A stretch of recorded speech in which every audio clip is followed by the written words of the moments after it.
Turibana Walk and Run 2022.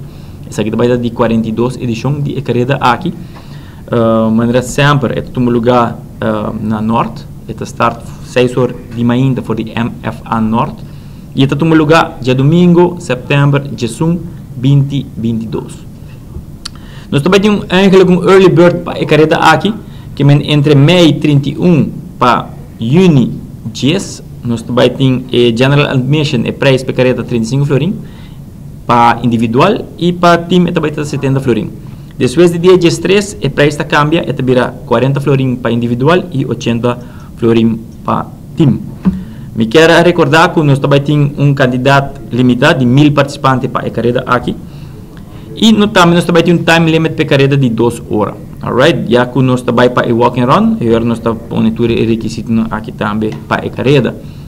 Nós temos algum exciting news para a careta aqui. Nós temos de mês individual run, qual é 10.5 km para walk and run, vou passar aqui. Nós também temos open relay, qual é 2 participantes, cada um está corre 5.25, que não está corre metade distância, depois o outro está corre o resto. Isso é open, do relay. Nós também temos a corporate relay dia mais, esse é nosso bingo ne for de nos half marathon, nós também introduzimos em Turibana. E essa aqui está dia mais me dá recordar tu gente, aqui está para gente que está trabalhando na mesma companhia ou organização.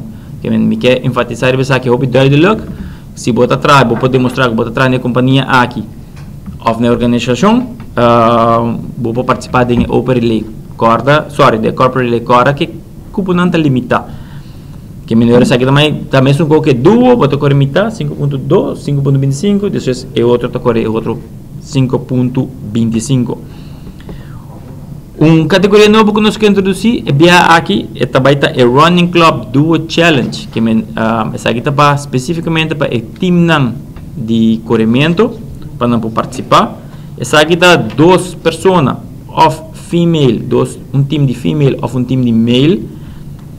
Não para participar, não dosta correr a distância de 10.5 junto, então não tempo de contar junto. Nós estamos aqui, cada clube de corredor pode registrar um time solamente, para nos manter exciting, já que o cubo não está limitado.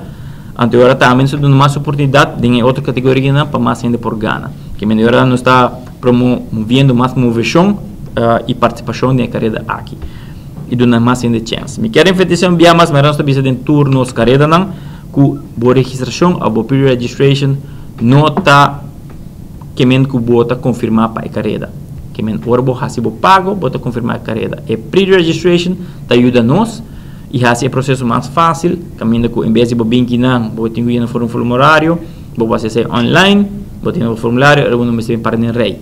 Que men nós está ser processo mais fácil, pero tanto que bo não paga bo nota segurada de bo careta que men orbo paga bo confirmar bo participação que men se bo registrar é primeiro dia anto para de 3 dias não sei chegando 1000 participantes bo não paga ainda bo tá queda fora que men bem paga para assim não bo por confirmar bo participação.